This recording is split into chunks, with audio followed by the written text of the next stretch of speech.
Let me start by saying that if you looked at my life from the outside, you'd think I was living the dream.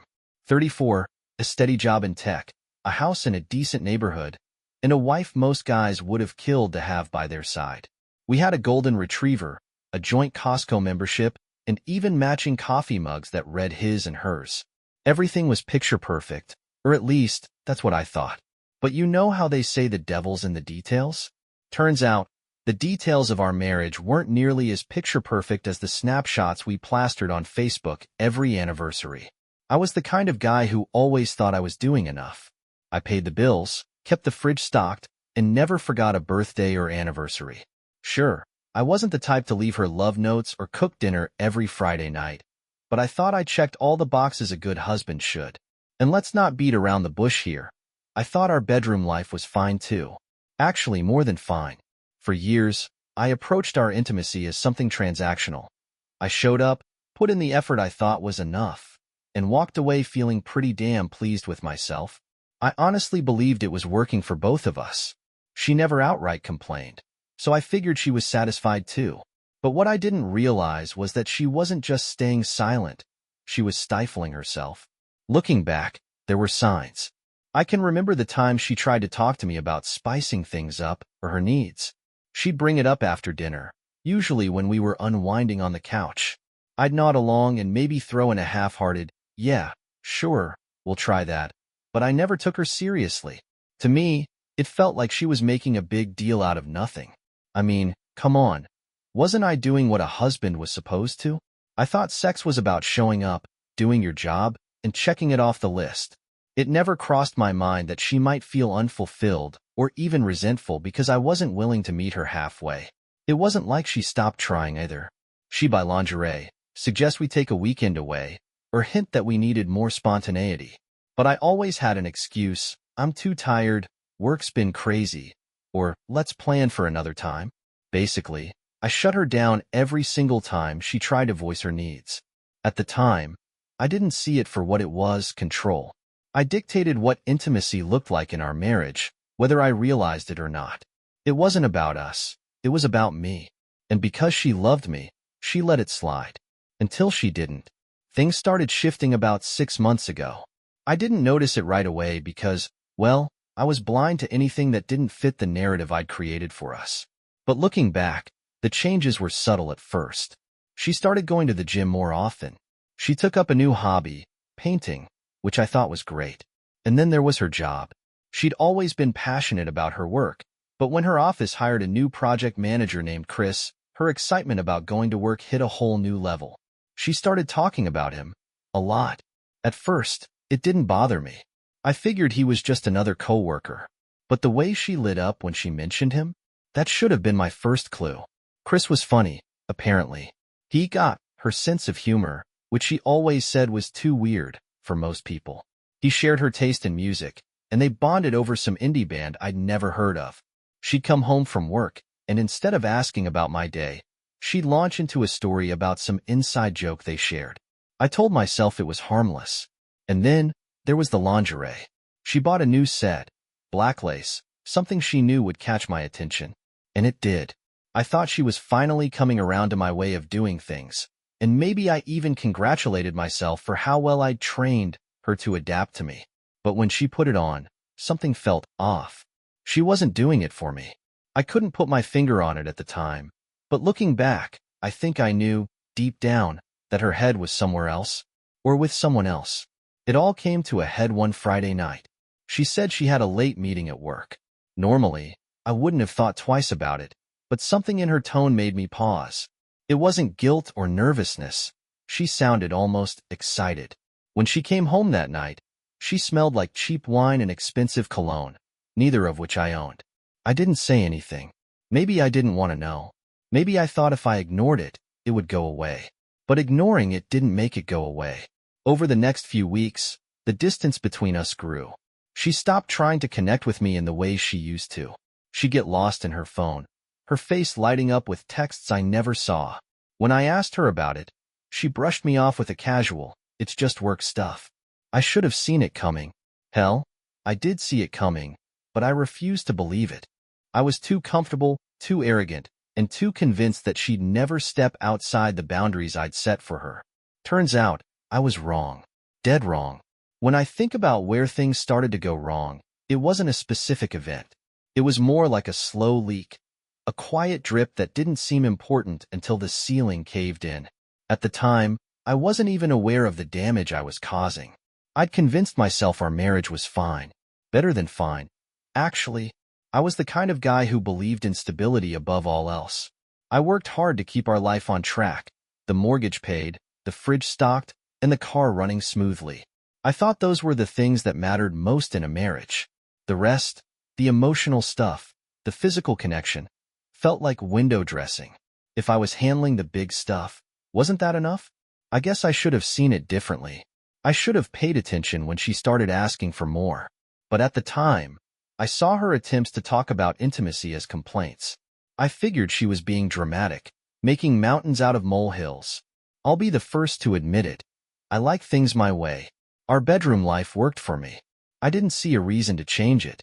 If she brought up something new, I'd listen just long enough to pacify her, then shrug it off. We're fine, I'd say, and I believed it.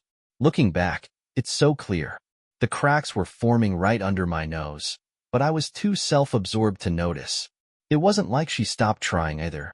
She kept bringing up her needs, trying to start conversations that I always found a way to shut down. "Why do we always have to do it your way?" she asked me once, her tone half frustrated, half pleading. I brushed her off, like I always did. "It's not a big deal," I said. "If it's not broken, why fix it?" She didn't argue with me. She just nodded, looking more tired than anything else. At the time, I thought I'd won the argument. Now, I realized there was no argument to win. I wasn't listening to her. I was dismissing her. And every time I did, a little more of her slipped away from me. I think the real turning point came about a year before everything unraveled. She tried, once again, to open up a conversation about us. We were sitting at the kitchen table, eating dinner, and she just came out with it. "I feel like you don't hear me," she said. Her words caught me off guard. "What are you talking about?" I asked, genuinely confused. "When I try to talk to you about the things that matter to me, about what I need, you don't listen," she said. "You just shut me down." I remember feeling defensive. I thought I was a good husband. I paid the bills. I didn't cheat. I didn't yell or fight or do any of the things that made marriages fall apart on TV shows. What more could she want? "You're overthinking this," I told her. "We're fine." And that was the end of it. At least, that's what I thought at the time. But in hindsight, that moment wasn't the end. It was the beginning of the end. She stopped trying after that. Oh, she still smiled at me and kissed me goodnight. But there was something missing. The warmth was gone. The spark that had made our early years so exciting had been replaced by something colder, something quieter. I didn't realize it at the time, but she had given up. She'd stopped believing that I could, or would, meet her halfway. And once that belief was gone, the distance between us started to grow. It wasn't like she changed overnight. The shifts were subtle at first. She started spending more time at work, staying late to finish projects that didn't seem urgent. She joined a gym, something she talked about doing for years but never followed through on. She started painting again, a hobby she'd abandoned when we got married. At the time, I thought these were good things. I even told myself I should be proud of her for finding ways to be independent. I didn't see that these were signs she was pulling away from me, finding pieces of herself she'd lost in our marriage. I wish I could say I was clueless, that I had no idea what was happening. But the truth is, I knew. I knew something was wrong. I could feel it in the way she stopped laughing at my jokes, the way she hesitated before answering my questions, the way she looked at me like she was waiting for something I could never quite give her. But instead of facing it, I ignored it. I told myself it was just a phase, that she'd snap out of it eventually. I convinced myself that as long as I kept up my end of the bargain, paying the bills, fixing the leaky faucet, mowing the lawn, everything would be fine. It wasn't fine. What I didn't understand then, but see so clearly now, is that marriage isn't about checking boxes or meeting quotas. It's about connection, about compromise, about seeing your partner as an equal instead of a supporting character in your own story. For years, I had treated our marriage like it was all about me. My needs, my preferences, my comfort. And in doing so, I had slowly but surely pushed her away. I wish I could go back and tell myself to listen, to really listen, to what she was trying to tell me. But I didn't. And by the time I realized how deep the cracks in our foundation had grown, it was already too late. If you've ever been blindsided, you know the feeling. That gut punch realization that something's been happening right under your nose, and you were too stupid or too comfortable to notice. Looking back now, I can't believe how naive I was. But at the time, it was just one of those things you shrug off. A name mentioned in passing. A casual comment. Nothing to worry about, right? The first time I heard about Chris, it was over dinner. We were halfway through a bottle of red wine, and she was telling me about a new project her team was working on. Chris said this, Chris suggested that. I barely listened. My brain registered his name like it might register the name of a new character in a show I wasn't really watching. Oh, sounds like a solid guy, I said, not even looking up from my plate. Yeah, she replied, a little too quickly. He's got great ideas. That's the thing about hindsight. It makes you want to kick your past self for not paying closer attention. But at the time, it didn't feel like a big deal. I mean, she worked with plenty of guys. Why would this one be any different? The thing is, Chris wasn't just another coworker. I didn't know it then, but he was about to become a wedge between us. A wedge I practically handed her by refusing to acknowledge the cracks already forming in our marriage. Over the next few weeks, his name started coming up more often. It wasn't anything overt. She'd just mention him casually, like he was part of the scenery at her office. Chris had this idea, or Chris said something funny today. I told myself it was harmless. But then there were the little changes. She started dressing up more for work. She'd always been stylish, but this was different. New outfits, fresh makeup, perfume I hadn't smelled in years. When I jokingly asked if she was trying to impress someone, she laughed it off. Maybe I just want to look good for myself, she said. Fair enough, I thought. Women like to feel confident. It didn't occur to me that her newfound confidence might have a catalyst, and that catalyst might be Chris. I think the first time I really felt that twinge of unease was a Saturday morning. We were sitting on the couch, both scrolling through our phones, and I noticed her grinning at something on her screen. What's so funny?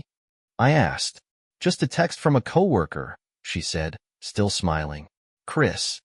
She nodded, her eyes not leaving her phone. Guy must be a comedian, I said, trying to keep my tone light. She just laughed. It was the kind of laugh that made me feel stupid for even asking, but something about it stuck with me. I couldn't shake the feeling that there was more to it than just friendly banter. Still, I didn't press. I didn't want to be that guy, the insecure husband, the jealous one, so I let it slide. As time went on, though, I started noticing more things that didn't sit right with me. She'd stay late at work more often than usual. When I asked why, she'd shrug and say, deadlines. But when she got home, she seemed lighter, like the stress of work had melted away somewhere between the office and our front door. Then there were the texts. She was on her phone constantly, smiling, laughing, sometimes even blushing. I told myself it was nothing, probably a group chat with her coworkers, or maybe her friends from college. But late one night, I woke up and noticed her side of the bed was empty. I found her in the living room, sitting on the couch with her phone in her hand. When I asked her what she was doing, she said she couldn't sleep and was just scrolling through social media. Something about her tone didn't sit right with me, but I didn't push. Instead, I made some dumb joke about her turning into a night owl and went back to bed. I should have pushed. It wasn't long after that when she started going out for happy hours with her coworkers. She'd always been a homebody, happy to spend her evenings curled up with a book or a Netflix series. But now, she seemed eager to get out of the house. It's just team bonding, she said one evening as she slipped on a pair of heels I hadn't seen her wear in years. We're working on a big project, and it's good for morale. I nodded, even though something about it didn't sit right with me. I told myself it was just my imagination.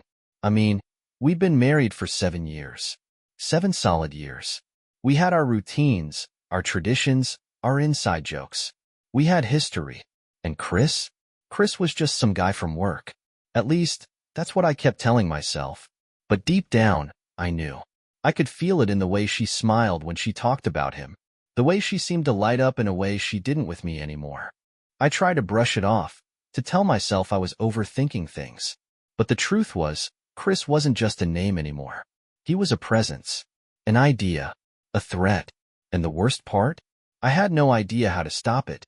I don't know exactly when it started, but she began to come home different. It wasn't something you could put your finger on right away, not a major personality shift or a dramatic change in appearance. It was subtler than that, like a current running beneath the surface, just strong enough to make you feel unsettled without knowing why. At first, I thought it was a good thing. She seemed happier, more confident. She walked through the door with a spring in her step, humming a tune as she put her bag down and kicked off her shoes. There was a brightness in her eyes that I hadn't seen in years. "Good day at work?" I'd ask, trying to make conversation. "Yeah," she'd reply with a casual shrug. "Busy, but good." She never gave me details, though. No stories about meetings or projects. No complaints about the office coffee machine or the printer breaking down again. It was like her work life had become this separate world, one I wasn't invited into. At first, I chalked it up to her finding her groove at work. Maybe she was finally getting the recognition she deserved, or maybe she just hit her stride professionally. Either way, I told myself it was a positive change. I mean, who doesn't want their spouse to feel good about themselves? But as the weeks went by, I started noticing other changes. She was putting more effort into her appearance, not just for work, but all the time. She started wearing makeup more regularly, styling her hair differently, and buying new clothes. Again, I thought it was a good thing. She'd always been beautiful, but now she seemed to have a newfound confidence that made her even more attractive. "You look great," I told her one morning as she walked out the door in a fitted dress and heels. "Thanks," she said, flashing me a quick smile before heading off to work. It wasn't just her looks, though. It was the way she carried herself. There was an energy about her that hadn't been there before. A sense of purpose, like she was rediscovering parts of herself she'd forgotten about. At first, I was proud of her. I figured she was growing, evolving, becoming the best version of herself. But then I started wondering why it felt like I wasn't a part of that growth. When I brought it up, she just shrugged it off. "Nothing's up," she said one night when I asked her if something had changed. "I'm just feeling good lately." "Good about what?" I pressed. "Everything," she said vaguely, and that was the end of the conversation. I wanted to believe her. I wanted to think this new version of her was just a natural progression of life, a positive shift that we'd both benefit from. But deep down, I couldn't shake the feeling that something was off. For one thing, she was spending less time at home. Late nights at the office became more frequent, and she started making plans with friends, or so she said. She'd come home late, sometimes after midnight, claiming she'd been out with coworkers for happy hour or grabbing dinner with an old friend. I told myself it was normal. People change. Relationships ebb and flow. But there was a distance growing between us that I couldn't ignore. It wasn't just that she was busier or more independent. It was like she was living a life I wasn't part of, and she didn't seem to mind. One night, after she'd come home late again, I asked her point blank if everything was okay. "Of course," she said, looking genuinely confused. "Why wouldn't it be?" "I don't know," I said, trying to keep my voice steady. "You just seem different lately." "Different how?" "I don't know," I admitted.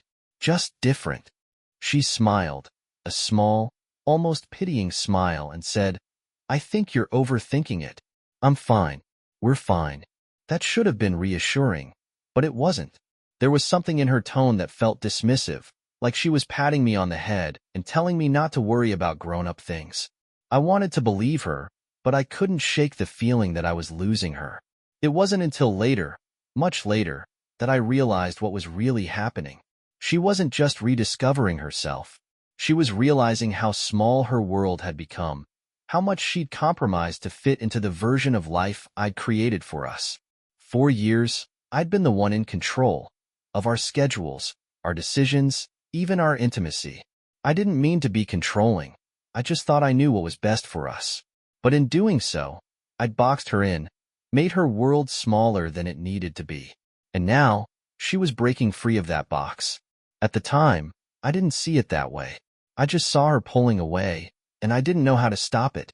I thought if I could just figure out what was wrong, I could fix it. But the truth was, it wasn't something I could fix. She was finding herself again, and I wasn't part of the equation. That realization hit me like a ton of bricks, but it wasn't the worst part. The worst part was knowing I'd done this to us, to her. I'd spent years insisting our life was fine because it worked for me, never stopping to think about whether it worked for her. And now it was too late. The cracks in our marriage had widened into a chasm, and I had no idea how to bridge the gap. Looking back, it seems so obvious. Hindsight has a way of sharpening all the edges, making you see the things you ignored because it was easier to trust than to ask questions you weren't ready to hear the answers to. That Friday night was the first time she lied to me, but I didn't know it then. It started like any other end to the work week. I got home around 6, still in my work clothes, and went straight for the fridge to grab a beer. She wasn't home yet, but that wasn't unusual. She'd been staying late more often, especially in the last couple of months. Deadlines, she said. New projects, new responsibilities, things that kept her chained to the office. I never really questioned it. I mean, why would I? She'd always been the dependable one, the one who took her job seriously. If she said she had work to do, I believed her. That night, she called around 7. I remember the sound of her voice, light, almost too casual. "Hey, I've got a late meeting," she said. "Don't wait up for me, okay?" "Sure," I replied, barely paying attention. The game was on, and I had my feet up, a cold beer in my hand. "See you when you get home." "Love you," she said before hanging up. "Love you too," I muttered, already distracted. If there was anything off about her tone, I didn't pick up on it. At the time, it seemed like a perfectly normal Friday night. She was working late, and I was doing what I always did, relaxing after a long week, not a care in the world. She didn't get home until after midnight. I was half asleep on the couch when I heard the door open. She came in quietly, slipping off her shoes and setting her bag down by the door. "Hey," I mumbled, groggy. "Late meeting?" "Yeah," she said, avoiding my eyes. It went longer than I expected. I didn't think much of it. I just nodded and went to bed. It wasn't until weeks later that the pieces started to fall into place. By then, things had already started to unravel. The distance between us had grown, the little changes in her behavior becoming harder to ignore. But it wasn't until a mutual friend, someone I hadn't even spoken to in months, mentioned seeing her out that night that everything clicked. "You know, I saw your wife a couple weeks ago," he said casually, like it was no big deal. "She was at that bar downtown, the one with the live music. Looked like she was having a good time." I felt my stomach drop. "When?" I asked, trying to keep my voice steady. "Friday night," he said. "I think it was a work thing. She was with some guy from her office. Chris, maybe? Anyway, just thought I'd mention it. Small world, huh?" I nodded, forcing a smile, but inside, my mind was racing. Friday night, Chris, drinks at a bar. I went over the conversation in my head, replaying every word she'd said that night. Late meeting. I'd believed her without question, never even considering the possibility that she might be lying. The realization hit me like a punch to the gut. She hadn't been at a meeting. She'd been out with Chris. The first thing I felt was anger. Not the explosive, yelling kind of anger, but a slow-burning rage that settled in my chest and refused to leave. She'd lied to me. She'd looked me in the eye and lied, and I hadn't even noticed. The second thing I felt was humiliation. How long had this been going on? Had I been walking around like an idiot, oblivious to the fact that my wife was sneaking around behind my back? I wanted to confront her right then and there, but I didn't. I told myself I needed more proof, that I couldn't just accuse her based on a passing comment from a friend. But deep down, I think I was afraid of what she'd say, afraid of hearing the truth. Instead, I started paying closer attention. I watched her more carefully, noticing the way she seemed to light up when she got a text, or how she'd make excuses to leave the room when her phone rang. I listened to the way she talked about Chris, how his name came up more often than anyone else from her office, how she'd laugh a little too hard at stories about him. The signs were all there, and I couldn't ignore them anymore. That Friday night wasn't just a random lie. It was the beginning of something bigger, something I wasn't sure I was ready to face. But the worst part? I still wanted to believe her. Even with everything I'd seen, even with the growing pit in my stomach, I clung to the hope that I was wrong. That maybe I was just overthinking it, letting my insecurities get the better of me. I told myself I was being paranoid, that I needed to trust her. But the truth was, I didn't trust her anymore. Not after that night. That lie, the first lie, changed everything. It was the moment I realized that the woman I thought I knew so well was capable of keeping secrets, of living a life I wasn't part of. And if she could lie about one night, what else was she lying about? I think the hardest part about being blindsided isn't the betrayal itself. It's realizing that the signs were there the whole time and knowing you ignored them because it was easier to believe everything was fine. That was me, ignoring the little changes because facing them meant admitting that my picture-perfect life wasn't so perfect after all. It started with the clothes. I'm not saying she suddenly transformed into a different person overnight, but there was definitely a shift. She'd always been practical when it came to her wardrobe. Stylish, sure, but nothing flashy. Then, out of nowhere, there were shopping bags from stores she rarely went to, boutiques I didn't even know existed. At first, I didn't think much of it. I figured she just wanted to treat herself, maybe feel a little more confident. I even complimented her on one of her new dresses, thinking it was a good thing that she was putting effort into her appearance. "You look great," I said one morning as she headed out the door. "Thanks," she replied, barely glancing at me. It wasn't until later, when I saw the receipts, that I started to feel uneasy. The price tags were higher than usual, and the style was different. It wasn't just the clothes either. She started wearing makeup more regularly, subtle, but noticeable. There was a new perfume, too, something expensive and unfamiliar. I told myself it was harmless. She was just finding ways to feel good about herself, right? It wasn't like she'd done anything wrong. But deep down, I couldn't shake the feeling that it wasn't just about her. Then there were the texts. She'd always been glued to her phone, like most people these days, but this was different. She'd be mid-conversation with me and suddenly stop, her attention snapping to the screen like it was the most important thing in the world. "Work stuff," she'd say when I asked who she was texting. I wanted to believe her, but it was hard to ignore the way she'd angle her phone away from me, her fingers moving quickly to hide whatever was on the screen. Once, I even caught her deleting messages as soon as they came in. "That's weird," I said, trying to keep my tone casual. "What's weird?" she asked, her voice defensive. "Deleting texts right away," I said. "Who does that?" "It's just work," she replied, brushing me off. "You wouldn't understand." That answer didn't sit right with me. But instead of pressing her, I let it go. I told myself I was being paranoid, that I needed to trust her. The emotional distance was harder to ignore. She wasn't just distracted. She was absent. When we were together, it felt like her mind was somewhere else. We'd sit on the couch, watching TV like we always did, but the space between us felt wider than ever. She stopped laughing at my jokes, stopped asking me about my day. I started feeling like a stranger in my own marriage. I wish I could say I didn't notice, that I was blindsided by what happened next. But the truth is, I knew.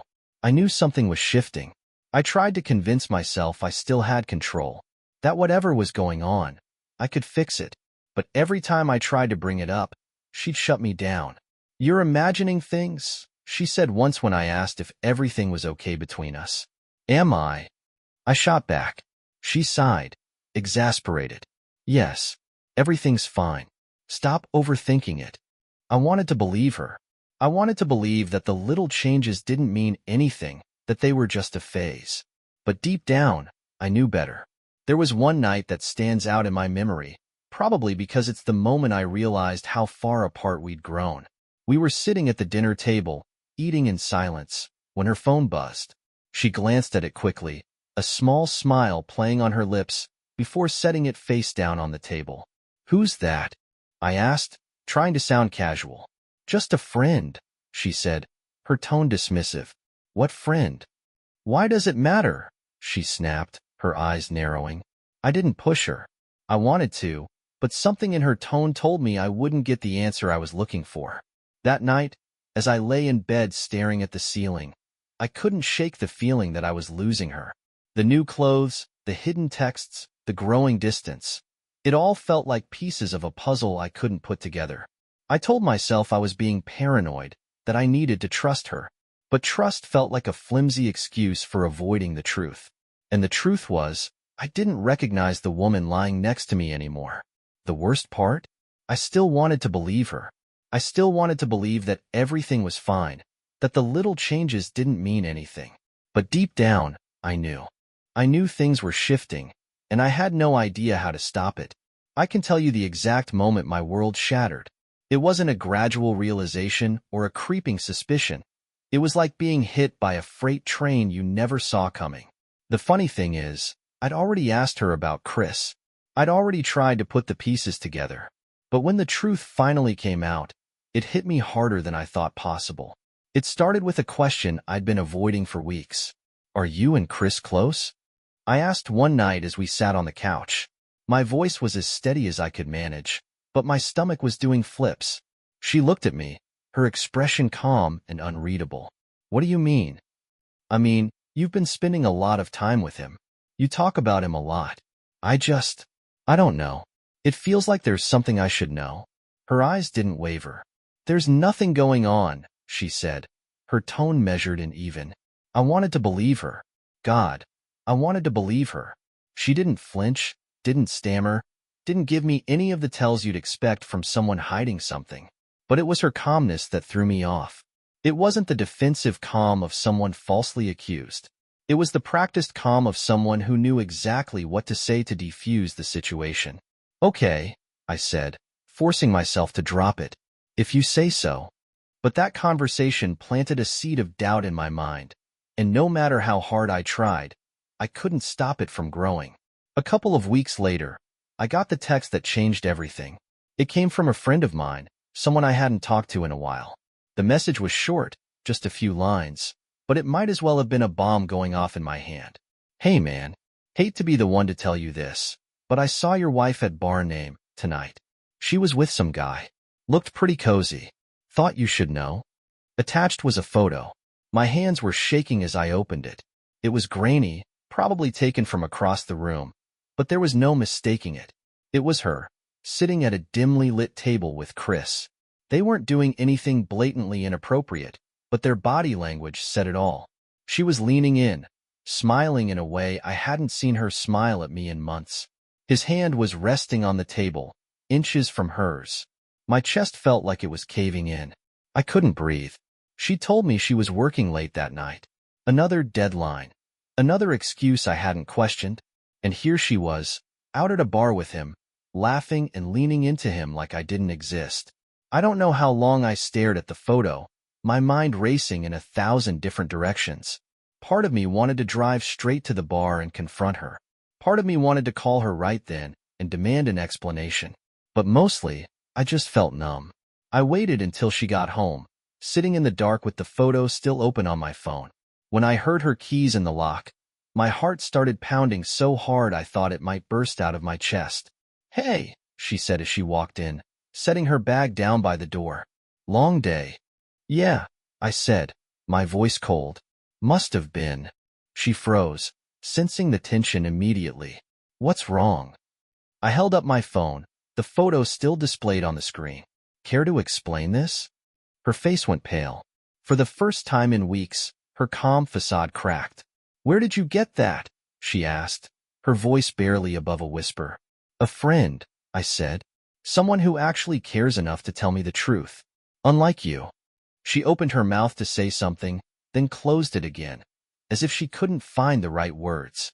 I asked you, I said, my voice rising. I asked you if there was anything going on, and you lied to my face. You told me there was nothing to worry about, and the whole time, you were sneaking around with him. It's not what it looks like, she said, her voice shaky now. Then tell me what it is, I shot back. Because from where I'm standing, it looks like you're having an affair. She didn't deny it. She didn't confirm it, either. She just stood there, staring at me with tears welling up in her eyes. That was the moment everything I thought I knew about our marriage fell apart. She finally sat down and started talking, but honestly, I barely heard her. Something about how she felt lonely, how she didn't mean for it to happen, how it just got out of hand. I was too stunned to process any of it. The woman I'd built my life with, the woman I trusted more than anyone, had betrayed me in the worst way possible. I spent the rest of the night on the couch, staring at the ceiling, replaying the events of the last few months over and over in my head. The late nights, the hidden texts, the emotional distance. It all made sense now. The next morning, she tried to apologize, but I couldn't even look at her. I packed a bag and left, needing space to think, to breathe, to figure out what the hell I was supposed to do next. That photo, grainy and imperfect, was burned into my brain. It was proof of everything I'd tried to deny, and it marked the end of the life I thought we had. I didn't know where we'd go from here, or if there was even a way forward. All I knew was that nothing would ever be the same. I never thought I'd hear the words come out of her mouth. Even when I held up the photo and demanded an explanation, part of me clung to the hope that there was some misunderstanding, some excuse that would let me piece together the wreckage and pretend it wasn't as bad as it seemed. But when the truth came, it didn't come with screaming or tears. It didn't come with apologies or promises to do better. It came with a raw honesty that knocked the wind out of me. We were sitting in the kitchen the morning after I confronted her, the kind of quiet that feels like a storm waiting to break. I hadn't slept. I don't think she had either. The coffee between us had gone cold, untouched. "You want the truth?" she said finally, breaking the silence. I nodded, my jaw tight, bracing for whatever was coming. "I've been unhappy for a long time," she said, her voice steady. Too steady. "I didn't mean for this to happen, but with Chris, I don't know. He makes me feel alive in a way I haven't felt in years." Her words hit me like a punch to the gut. Alive? What the hell was that supposed to mean?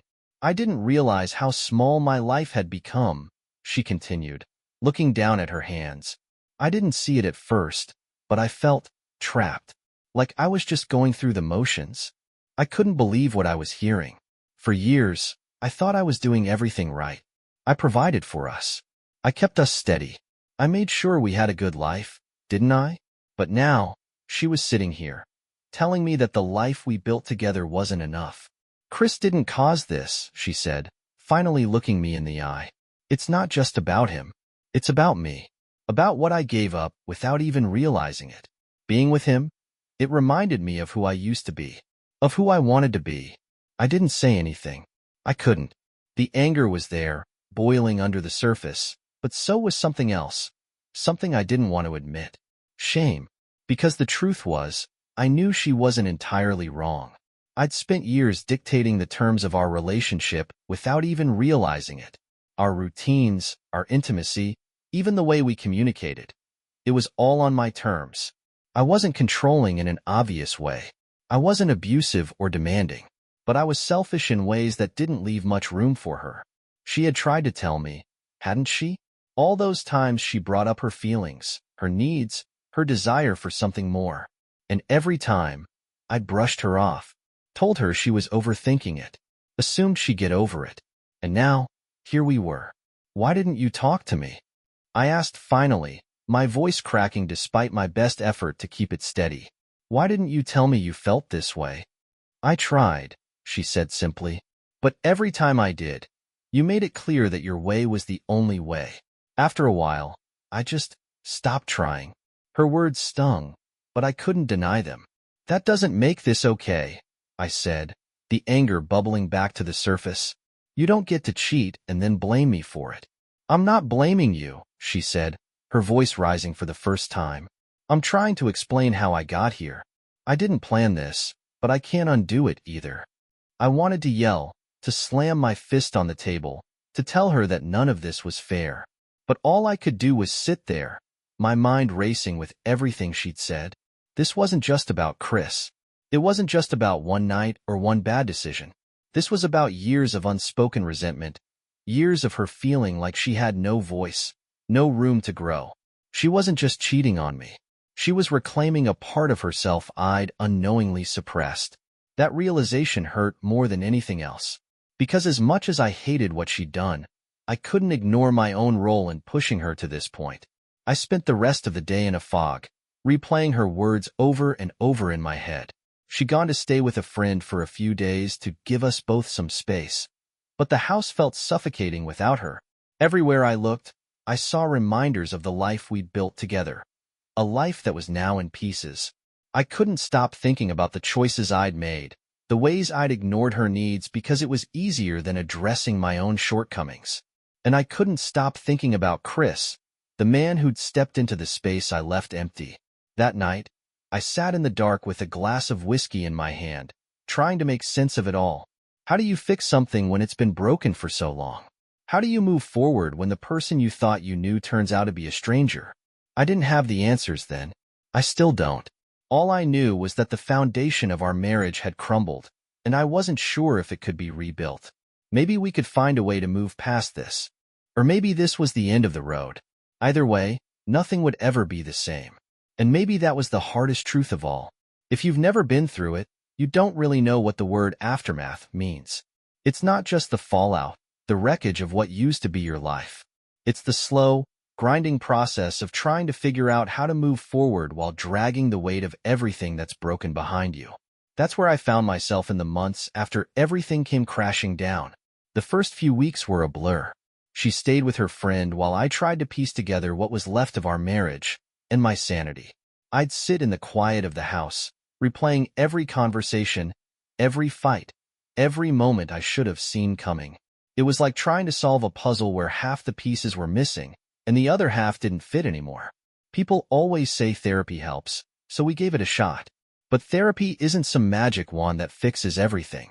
It's messy and uncomfortable, and most of the time, it feels like ripping open wounds you thought had already healed. Our first session was a disaster. I feel like I was suffocating, she said, her voice calm but firm. I needed space to be myself, and I didn't have that with you. Her words felt like daggers, but the therapist nodded like it was the most reasonable thing in the world. And you? She asked, turning to me. I didn't know what to say. Part of me wanted to lash out, to remind everyone in the room that she was the one who cheated. She was the one who lied. But instead, I found myself saying, I thought I was doing everything right. I didn't realize how much I was taking her for granted. It wasn't a lie, but it also wasn't the whole truth. The whole truth was too messy to put into words. Therapy didn't get easier after that. If anything, it got harder. Every session felt like a battlefield, with accusations and confessions flying back and forth. She talked about how she'd felt invisible, like she was living in the shadow of my expectations. I talked about how her betrayal had shattered the trust one thought we'd built over years of marriage. There were moments when I thought we might be able to fix things, but they never lasted. The wounds ran too deep, and every time we started to make progress, something would drag us back to square one. Friends and family didn't make it any easier. My family hated her for what she'd done, and hers thought I was the reason she'd done it. People took sides, even if they didn't mean to, and suddenly every interaction felt like walking through a minefield. Maybe you should just let it go, one of my friends said over beers one night. You're never gonna trust her again. What's the point? He wasn't wrong. Trust was the elephant in the room, the thing neither of us could rebuild no matter how hard we tried. Every time she picked up her phone, I wondered who she was texting. Every time she came home late, I couldn't stop the knot from forming in my stomach. And yet, as much as I wanted to put all the blame on her, I couldn't ignore my own part in the mess we'd created. I hadn't cheated, but I'd built a marriage where her needs came second to mine. I'd ignored her when she tried to tell me what she wanted, convinced myself that I knew what was best for both of us. That realization hit me like a ton of bricks one night as I sat alone in the house we'd bought together. She wasn't home yet. We were still trying to figure things out, which mostly meant giving each other space to breathe. I looked around at the life we'd built, the photos on the walls, the furniture we'd picked out together, and I realized that none of it mattered if there was no trust, no connection. It was a hard pill to swallow. I'd spent years thinking I was the perfect husband because I'd provided stability, because I'd kept things running smoothly. But in doing so, I'd ignored the cracks forming beneath the surface. By the time we got to our final therapy session, we both knew the truth, even if we didn't want to say it out loud. I don't think this is working, she said, her voice breaking. I nodded, unable to meet her eyes. Yeah, me neither. We agreed to separate, though we didn't call it a divorce. Not yet. We told ourselves we needed time, space to figure out who we were outside of the mess we'd created together. In the months that followed, I tried to focus on myself. I started going to the gym, picked up hobbies I'd abandoned years ago, and spent more time with friends I'd drifted away from. I tried to rebuild the parts of myself I'd lost along the way. As for her, I don't really know. We talk occasionally, mostly about practical stuff like splitting bills or deciding what to do with the house. She seems lighter, in a way, happier. And as much as it hurts to admit, I think leaving was the right decision for both of us. But here's the thing. I still don't know if I'll ever be able to trust someone again. Her betrayal left a scar, one that doesn't fade no matter how much time passes. Can trust be rebuilt after something like this? Maybe. Maybe not. All I know is that the man I was before this happened is gone, and so is the woman I thought she was. Whether we stay apart or somehow find our way back to each other, one thing is certain, we'll never be the same.